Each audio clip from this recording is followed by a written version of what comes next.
여호수아 24장 31절입니다. 이스라엘이 여호수아가 사는 날 동안과 여호수아 뒤에 생존한 장로들 곧 여호와께서 이스라엘을 위하여 행하신 모든 일을 아는 자들이 사는 날 동안 여호와를 섬겼더라. 사사기 1장 1절입니다. 여호수아가 죽은 후에 이스라엘 자손이 여호와께 여쭈어 이르되 우리 가운데 누가 먼저 올라가서 가나안 족속과 싸우리이까. 아멘. 이 시간 여호수아가 죽은 후에라는 제목으로 양윤성 목사님께서 말씀 선포하시겠습니다.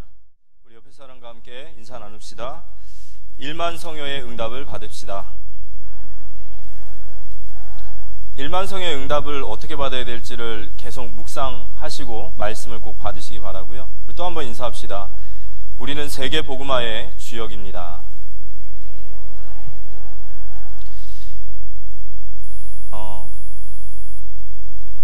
우리가 오늘 베드로의 위대한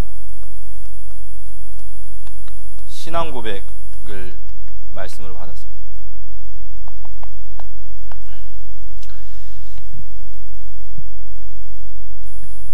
교회, 우리가 건물이 있다고 해서 교회라고 하지 않고요. 그리고 또 우리가 모여서 예배한다고 해서 우리가 성도라고 말하지는 않습니다. 정확히 성경적으로 교회는 뭐냐라고 할 때 성경에 교회가 4번 나옵니다. 교회라는 단어가. 그 중에 하나가 마태복음 16장 16절입니다. 그런데 이 교회라는 말은, 교회는 올바른 신앙 고백을 한 사람들의 모임이에요. 그게 교회입니다. 그러니까 우리가 예수 그리스도를 믿지 않으면 사실은 몸은 와 있지만 우린 교회는 아닌 거예요.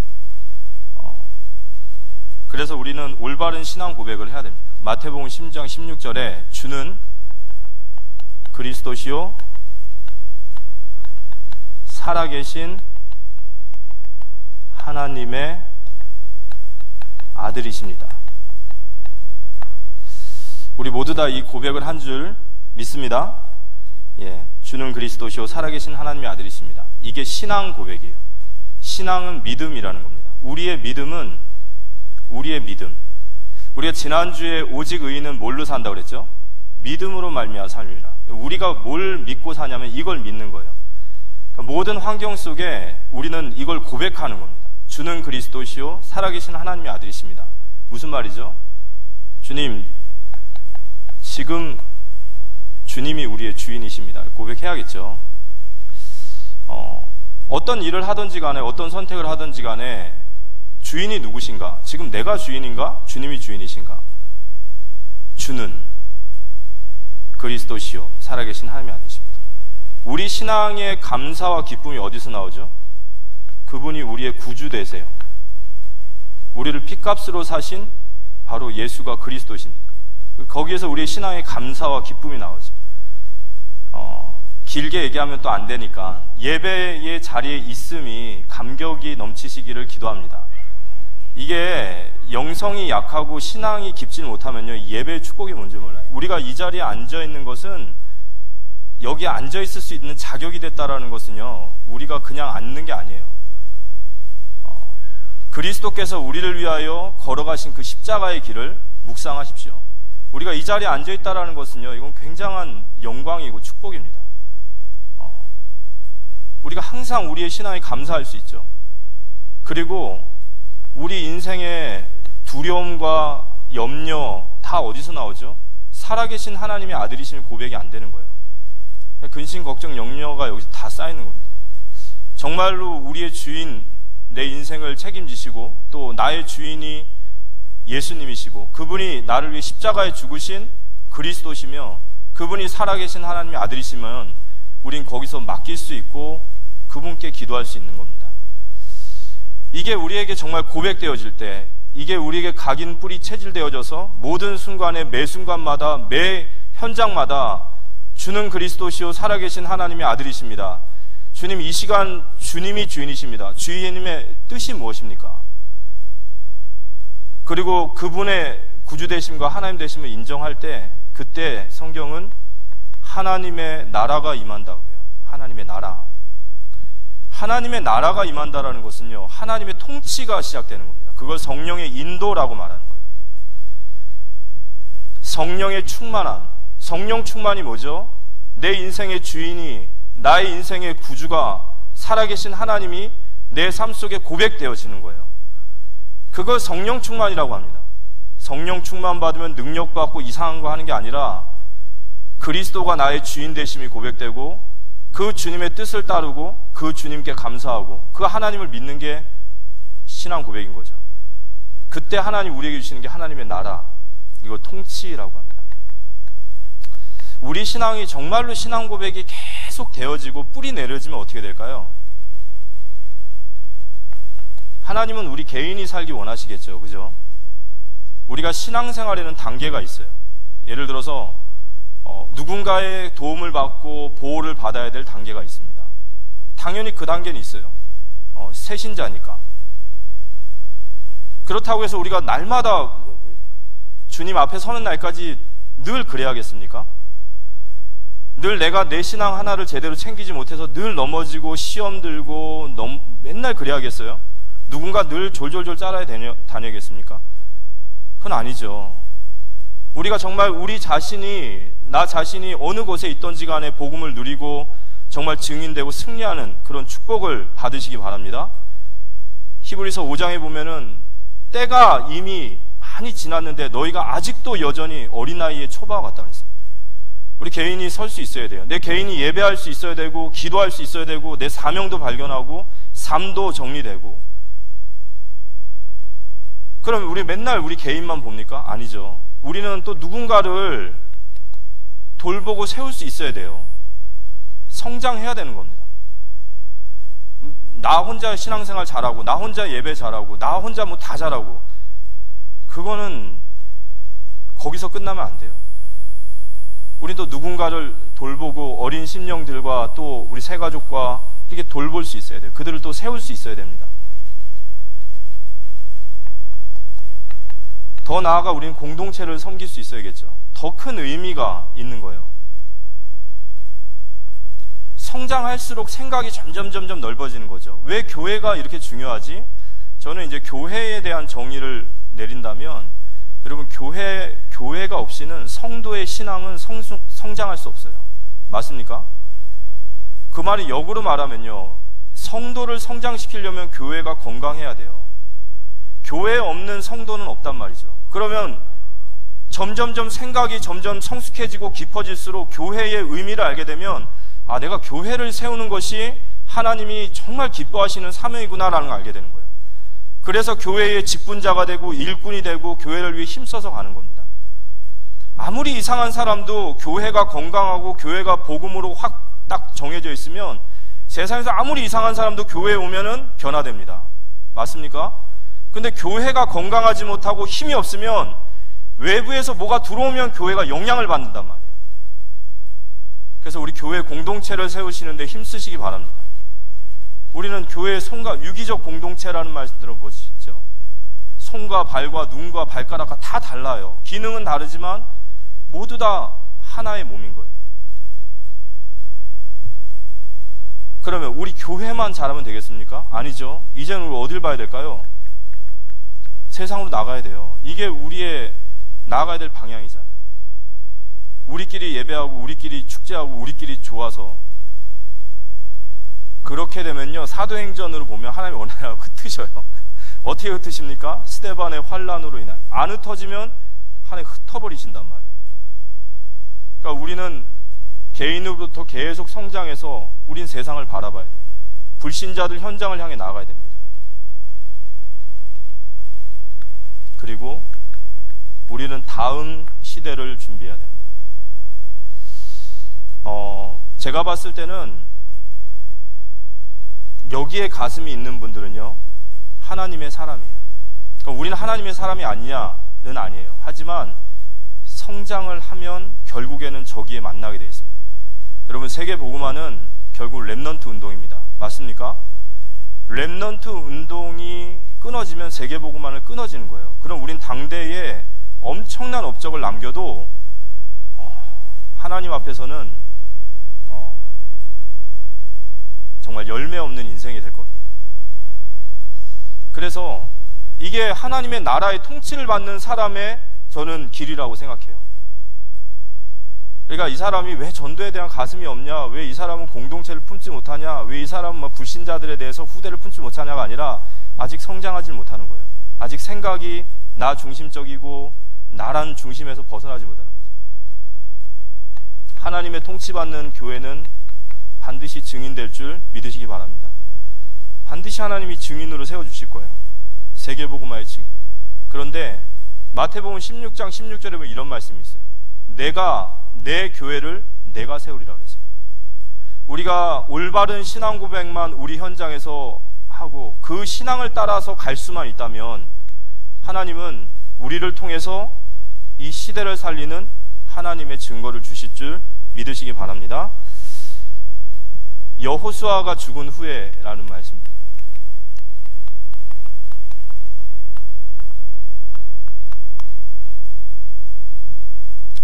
여호수아서 24장 29절부터 그리고 사사기 1장 1절까지는 내용이 이렇게 이어지는 부분이 있어요. 근데 이 내용은 좀 중요한 게 왜냐면 여호수아 24장은 여호수아서의 마지막 장이고 사사기 1장 1절은 사사기의 첫 시작입니다. 그러면서 여호수아서 24장 29절에 보면 2일 후에라는 말이 나와 있어요. 2일 후에라는 것은 여호수아가 죽은 후에라는 뜻이에요. 이 여호수아 마지막 장과 사사기의 첫 장이 넘어가는 이 중간에 이 이야기는 그냥 단순히 어떤 여호수아라는 인물이 죽었다라는 그것을 말하고자 하는 것이 아니라 이건 책에서 책으로 넘어가는 이야기고요. 시대와 시대가 맞물려 있는 이야기입니다. 그리고 세대와 세대가 바뀌어지는 이야기예요. 그런데 이 시대와 시대, 세대와 세대가 바뀌어지는 이 이야기 속에서 중요한 이유가 뭐냐면 여기서 여호수아의 죽은 후에라는 말이 굉장히 많이 강조가 되어져요. 여호수아서 24장 29절에서 31절 제가 한번 읽어드리면요. 2일 후에 여호와의 종 눈의 아들 여호수아가 110세의 죽음에 이렇게 마무리가 되어지고요. 사사기 1장 1절을 보면은 사사기 1장 1절을 보면요. 잠시만요.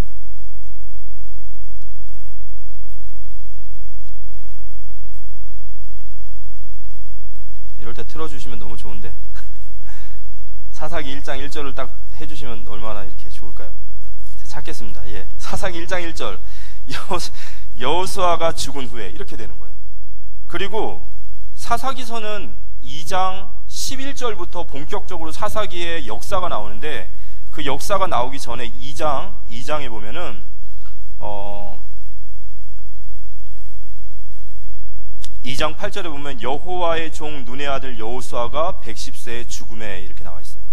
그래서 이 짧은 구절 안에 여호수아의 죽음이 굉장히 강조됐습니다. 그럼 이 죽음의 의미가 뭐냐? 이제 오늘 저희가 이 부분을 좀 봐야 되는데요. 여호수아의 마지막과 사사기를 잇는 이 중요한 시대가 바뀌고 세대에서 세대가 바뀌어지는 이 역사 속에 여호수아의 죽음이 의미하는 것은 여호수아 1장 1절과 사사기 1장 1절은 같이 시작을 해요. 자, 여호수아서 1장 1절을 어떻게 시작하냐면요. 여호와의 종 모세가 죽은 후에 여호와께서 모세의 수종자 눈의 아들 여호수아에게 말씀하시니라. 모세가 죽은 후에 라고 하면서 여호수아가 이제 시작이 됩니다. 여호수아서가. 그럼 사사기는 어떻게 시작되죠? 아까도 읽어드렸지만 여호수아가 죽은 후에 이렇게 시작됩니다. 그러니까 이 여호수아서와 사사기에는 시작이 같아요. 모세의 죽음과 여호수아의 죽음이 시작이 되어집니다. 근데 저희들이 오늘 본문 읽었듯이 이 여호수아가 살아있는 동안에 이런 성경이 나와요. 24장 여호수아서 24장 31절을 보면은 이스라엘의 여호수아가 사는 날 동안과 여호수아 뒤에 생존한 장로들 곧 여호와께서 이스라엘을 위하여 행하신 모든 일을 아는 자들이 사는 동안 여호와를 섬겼더라 이렇게 나와 있어요. 여호수아가 살아있는 동안에는 이스라엘의 모든 장로들과 백성들이 여호와를 섬겼더라 이렇게 나와 있습니다. 여호수아서 24장 31절. 이 이야기가 사사기서 2장 7절에 똑같이 나와요. 백성이 여호수아가 사는 날 동안에 여호수아 뒤에 생존한 장로들 곧 여호와께서 이스라엘을 위하여 행하신 모든 큰 일을 본 자들이 사는 날 동안에 여호와를 섬겼더라. 여호수아서가 마무리되어지고 사사기가 시작되어지기 직전에 곧 사사기가 시작되어지기 직전에 일어났던 메시지 중에 여호수아가 살아있는 동안에는 여호와를 섬겼더라 이렇게 나와 있어요. 자, 이게 긍정적인 것 같습니까? 부정적인 것 같습니까? 모세가 살아있는 동안에, 여호수아가 살아있는 동안에, 죽은 후에 같은 내용인데 뭔가 이거는 어두워요. 그죠? 아니 그럼 여호수아가 살아있는 동안에는 여호와를 섬겼으면 여호수아 죽은 후에 어떻게 됐나 이 얘기 같아요. 그래서 이건 긍정적인 게 아니라 굉장히 부정적인 얘기예요. 사사기의 배경을 이야기하면서 이 얘기를 하는 거거든요. 그럼 반대로 우리가 모세가 죽은 후에는 어떻게 됐을까요? 조금 복잡하시더라도 잘 따라와 보세요. 자, 모세의 죽음과 여호수아 죽음의 차이입니다. 신명기서 34장 9절. 모세가 눈의 아들 여호수아에게 안수하였으므로 그에게 지혜의 영이 충만하니 이스라엘 자손이 여호와께서 모세에게 명령하신 대로 여호수아의 말을 순종하였더라. 모세가 여호수아에게, 여호수아가 여호와의 영이 충만하였다 이런 얘기가 나와요. 그러면서 여호수아서 1장 1절에 여호와의 종 모세가 죽은 후에 여호와께서 모세의 수종자 눈의 아들 여호수아에게 말씀하여 이르시되 이렇게 나와 있어요. 무슨 말이죠? 모세가 죽은 후에 모세의 신앙과 그의 권위와 모든 삶이 여호수아에게로 흘러가고 있어요. 그런데 여호수아가 죽은 후에는 없는 거예요. 지금 이 얘기를 하고 싶은 거예요.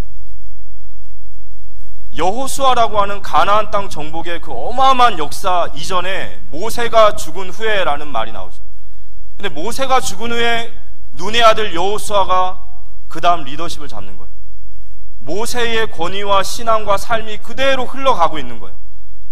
그런데 여호수아가 죽은 후에 그들이 살아있는 동안에는 여호와를 섬겼더라 라고 끝나는 거예요.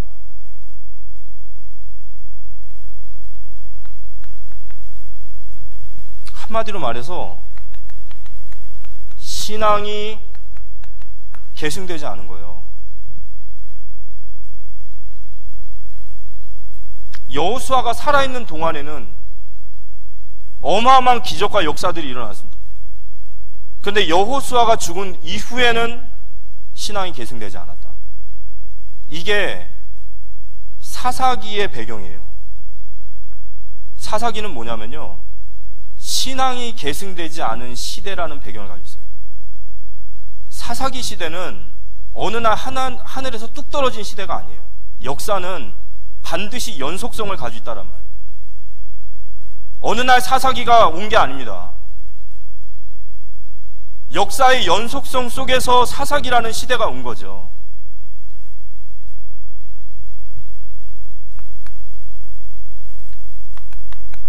신앙의 계승이 끊어진 시대예요. 그걸 보고 사사시대라고 합니다. 이 사사시대 350년에서 400년 정도. 저희들이 사사기를 읽다 보면 막 정말 짜증이 나죠. 막 불통이 나요. 하나님의 백성들이 그렇게 비참하게 무너질 수가 없는 거예요. 전쟁에, 약탈에, 수치에, 우상숭배에, 이건 뭐 도저체 이게 이스라엘 백성인지, 이게 도저체 이게 불신자인지 너무너무 재앙받고 저주받는 시대가 사사시대입니다. 이 언약의 계승이 딱 끊어지고 나서 사사기 1장에 보면은 유다지파의 전쟁 이야기가 나와요. 유다지파가 시몬 지파와 함께 브리스 족속, 베색 족속의 1만 명을 죽이는 역사를 일으킵니다. 근데 그 1만 명을 죽이고 나서 아도니 베색이라고 하는 지도자를 잡아가지고 무슨 짓을 하냐면 엄지손가락과 엄지발가락을 잘라요. 그게 어떤 의미인 줄 아십니까? 전쟁은 하지 말고 평생 우리에게 농사를 져서 곡식을 갖다 바치라는 거예요.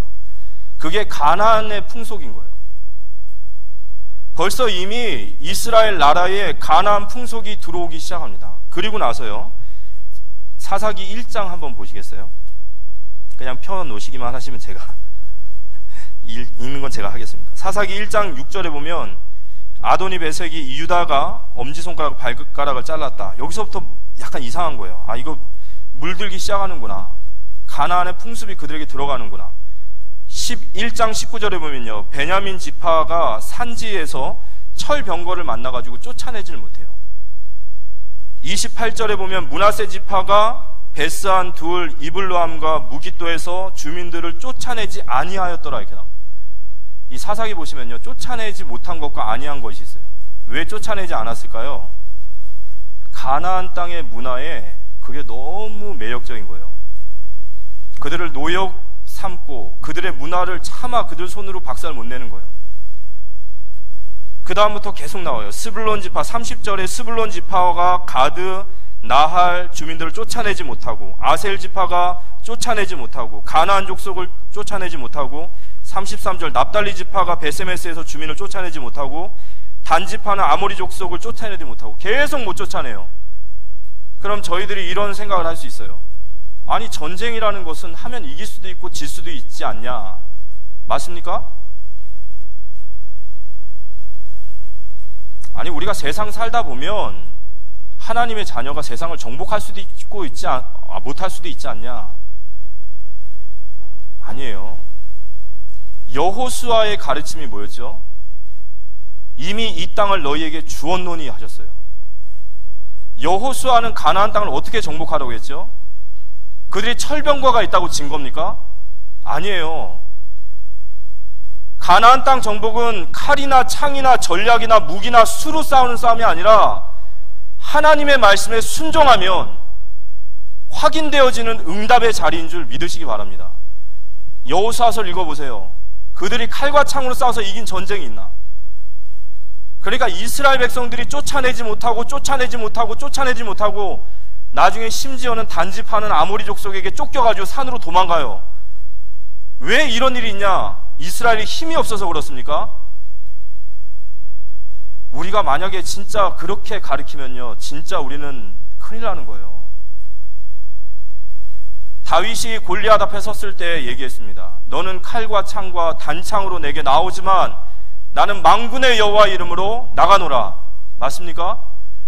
우리 아이들이 나가야 될, 싸워야 될 세상이 골리앗인데 우리가 벌써 거기에 대한 확신이 없어가지고 우리가 그걸 확실하게 말하지 못하면 어떻게 우리 아이들이 세상에 나가서 골리앗 앞에 돌을 들고 나갈 수 있겠습니까? 만군의 여호와 이름 어떻게 나가겠습니까? 애들이 다 입시만 되면 다 걸려있고, 중등부 때부터 벌써 다 걸려있고, 초등부 아이들도 다 걸려있고, 안 걸려있는 데가 없어요. 그럼 우리가 이렇게 말하는 게 헛된 일입니까? 네가 진짜 하나님의 예배를 드리고 네가 진짜 하나님의 기도를 하면 그게 승리하는 길이야 라는 게 그게 헛됩니까? 아니지 않습니까?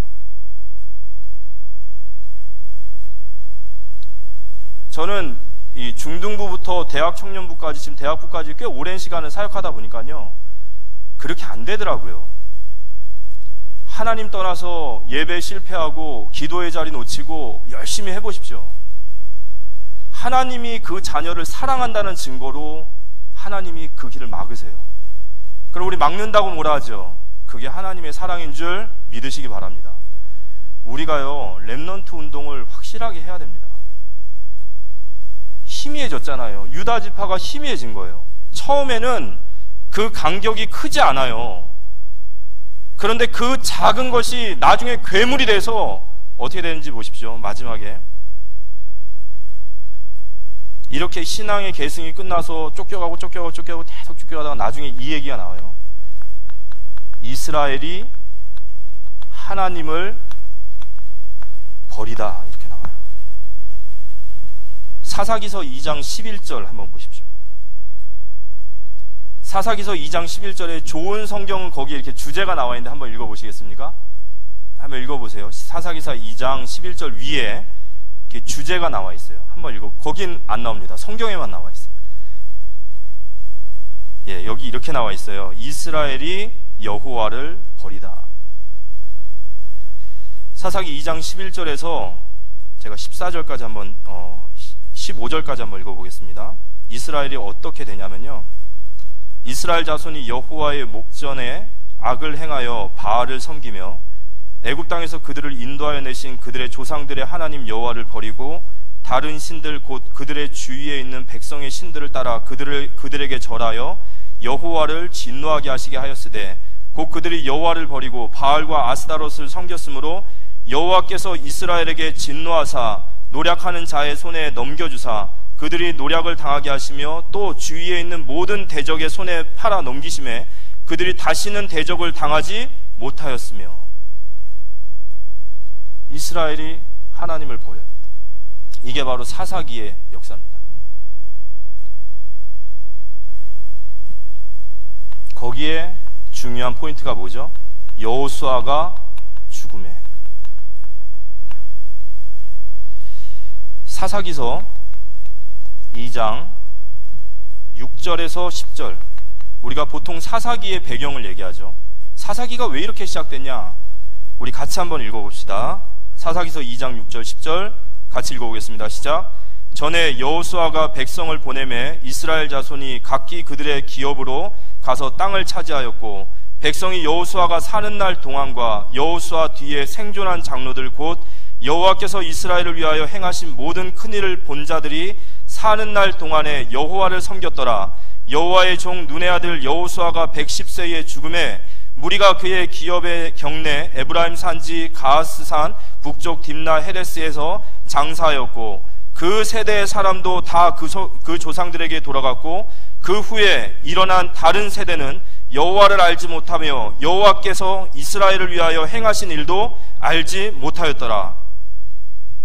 여호수아가 죽음에 여호와를 알지 못하고 여호와의 행하신 역사를 알지 못하는 다음 세대가 아니라 다른 세대가 일어난 거예요. 다른 세대. 이게 여호수아의 죽음이 그렇게 중요한 거예요. 모세라는 어마어마한 지도자의 죽음은 단 한 번 딱 나와요. 그렇지만 여호수아는요, 이 짧은 구절 동안 계속 얘기해요. 이게 더 중요한 거예요. 여호수아가 살아있는 날 동안 이스라엘이 누렸던 영광이 아니라 여호수아가 죽은 후에 비참하게 무너지는 이 이스라엘을 하나님 더 가슴 아프신 거예요. 맞습니까? 이게 여호수아가 죽은 후예요. 다음 세대가 일어나야 되는데 다른 세대가 일어난 거예요. 여호와를 체험하지 못하고 여호와께서 행하신 일을 보지 못한 다른 세대가 일어난 거예요. 이스라엘이 하나님을 버리고 바알을 섬기고 아스타롯을 섬기고 하나님을 대적하고 하나님이 대적의 손에 넘겨서 비참하게 무너지는.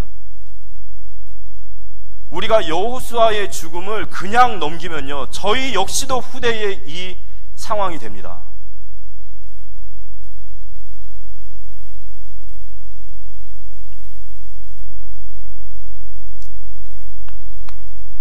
우리의 사명은, 우리가 정말 하나님의 사람이라면 우리는 렘넌트 운동을 해야 됩니다. 맞습니까? 우리 당대에 히스기야 같이요, 히스기야 같이 주의 뜻대로 하옵소서 그럴 분들이야 뭐 진짜 하나님의 은혜를 받고 하나님의 소명을 받았다면 우리 때보다 당대가 더 바르게 세워져야 됩니다. 우리는 늘 이 생각을 해야 돼요. 여호수아가 죽은 후에 그 생각을 늘 해야 됩니다. 그래서 우리의 사명이 바로 렘넌트 운동입니다.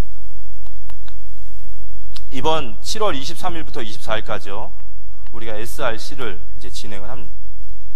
SRC는 우리 교회가 말하는 렘넌트 운동이에요. 하나님께서 세우신 이 교회입니다.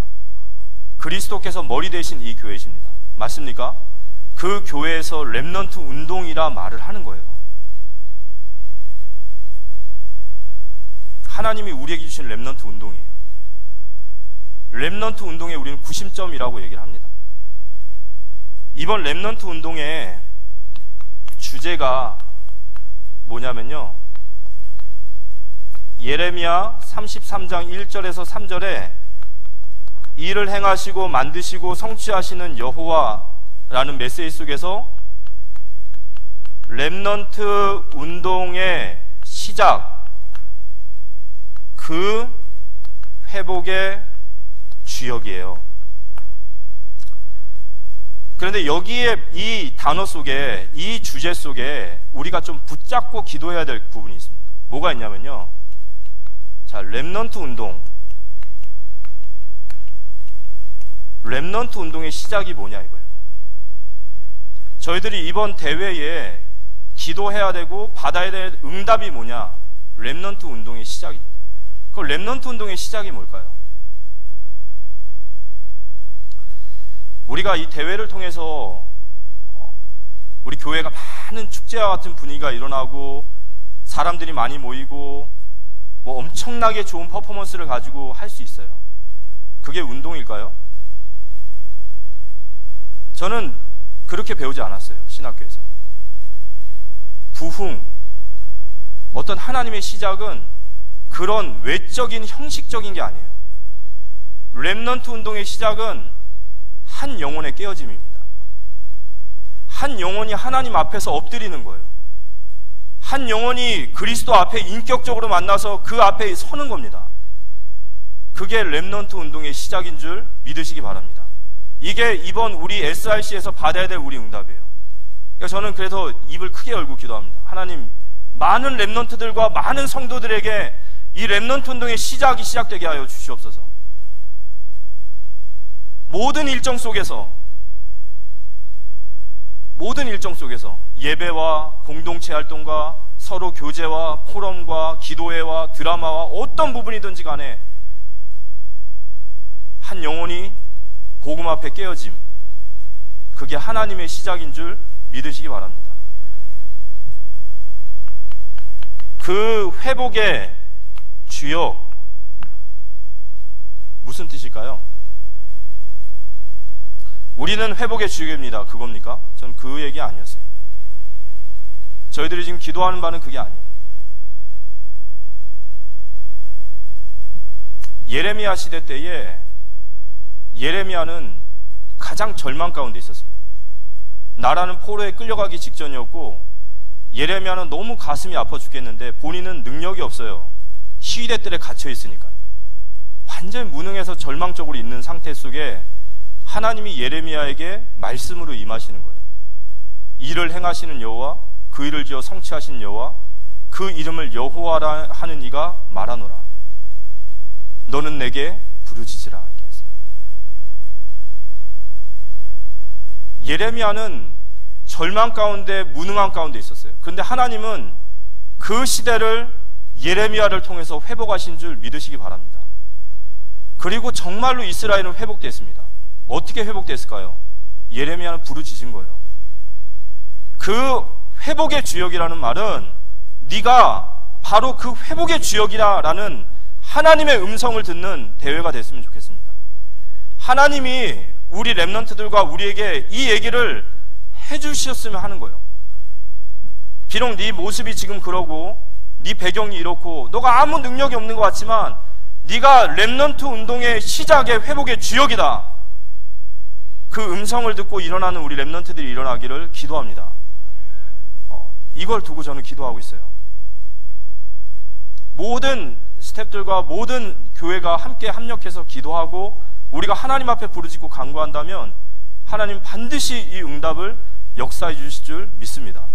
이번 SRC 대회에 렘넌트 운동의 시작과 주역, 그 주역으로 하나님께서 나를 불러주셨어요. 하나님 나를 불러주신 겁니다.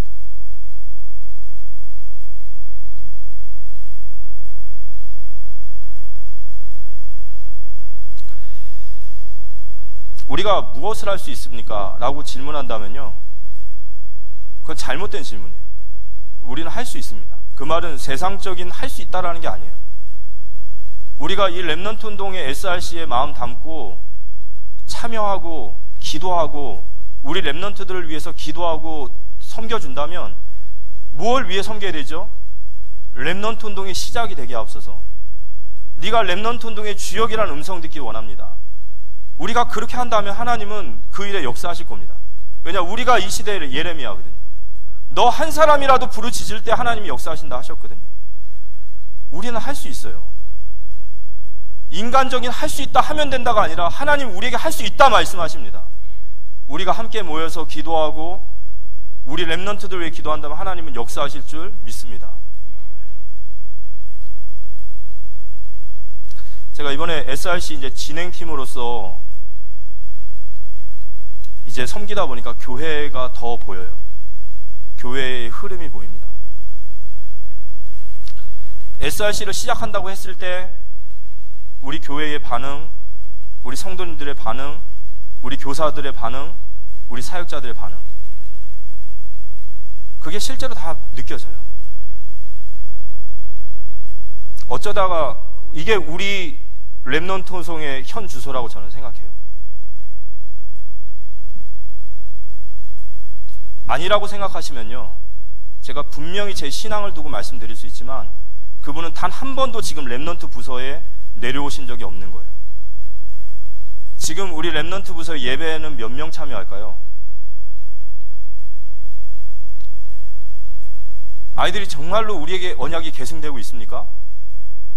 진짜 아이들이 현장에서 응답을 보고 성경적 전도운동에 정말 그게 전달되고 있나요?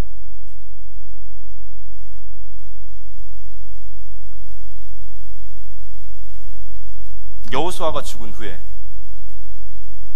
우리가 이 사사기의 말씀을 들으면서 자신 있습니까?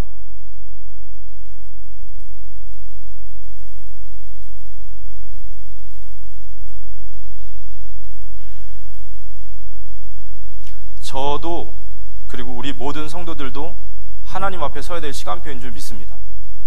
정말 하나님 앞에 서야 될 시간표예요. 아직 하나님의 기회가 우리에게 주셨을 때. 아까 제가 어떤 장로님과 애들 뭐 밑에서 막 왁자지껄 뛰어들고 막 껄껄대고 돌아다니고 뛰어다니고 그런 모습들 보면서 그런 얘기를 좀 나눴어요. 지금 한국교회는 주일학교가 없어져 가고 있습니다. 저는 타 교단과 교류를 하기 때문에 실제로 저는 정말 피부적으로 느끼는 교회들이 많아요. 주일학교 교육 더 이상 아이들 없습니다. 우리가 지금 아이들이 왔다 갔다 하고 좀 떠들고 이런 것 때문에 고민하죠. 그 고민할 때가 행복한 줄 믿으시기 바랍니다. 어느 날 이 교회의 아이들의 소리가 사라질 때, 어느 날 이 교회의 아이들의 소리가 사라질 때 우리에게 아직 기회가 있어요. 우리는 아직 연약하지만 하나님은 신실하시기 때문에 그 속에서도 우리 렘넌트들을 일으키고 계십니다. 그래서 이번 SRC 대회 정말 우리가 하나님 앞에 기도하고 섰으면 좋겠습니다. 예레미야, 너 한 사람이라도 너 부르짖어봐라. 그래 나 한 사람쯤 빠져서 그렇게 생각하시면 안 돼요. 자, 오늘 결론적으로 말씀을 나누면요, 제가 얼마 전에 에스겔서를 읽다가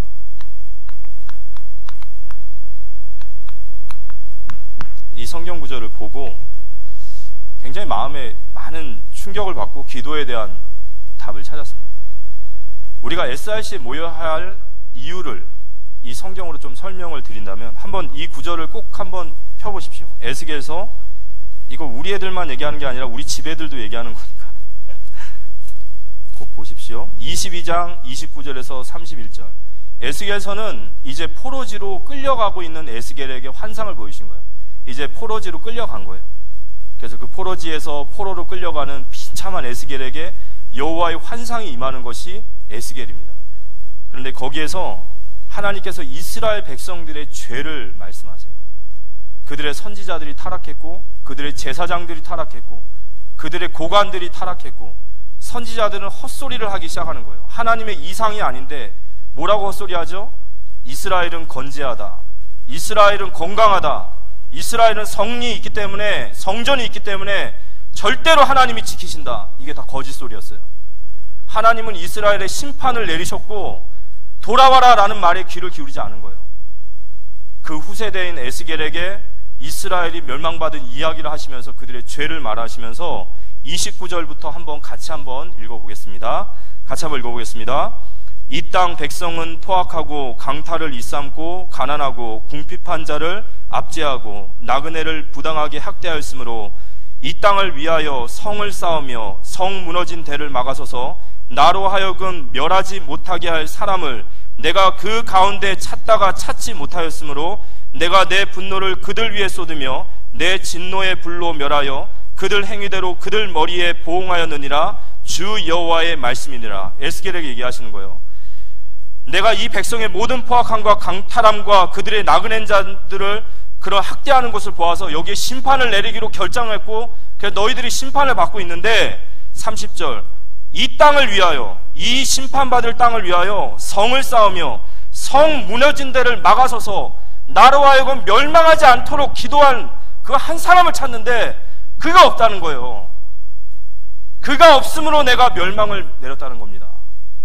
반대로 얘기해 볼까요? 누군가 한 사람이 이스라엘을 위하여 그 무너진 성벽 앞에서 하나님의 진노 앞에 서서 하나님이 이 백성을 용서해달라고 기도했다면 하나님의 뜻을 거두시는 하나님이신 줄 믿으시기 바랍니다.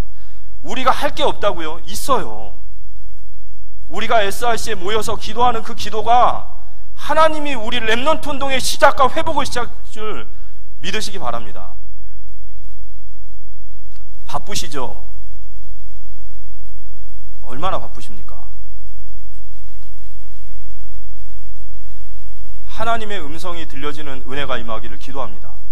우리 렘넌트들 위해서 기도해야 돼요.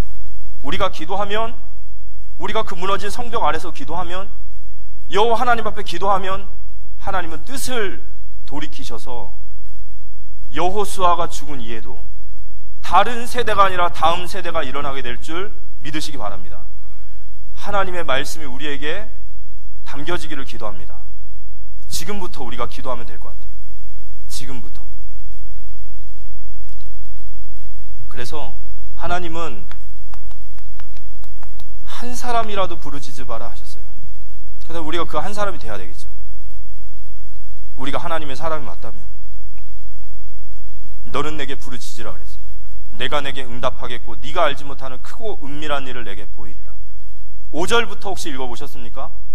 하나님이 예레미야의 기도를 들으신 하나님이 이렇게 얘기하세요.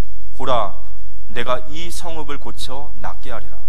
그들을 모든 죄악에서 정하게 할 것이고 그들을 열방의 가장 아름다운 소리로 세워서 사람들이 그들을 보면서 두렵게 만들 것이며 이스라엘의 감사의 제사가 회복되게 되리라 그랬어요. 우리에게 아직 시간이 있습니다.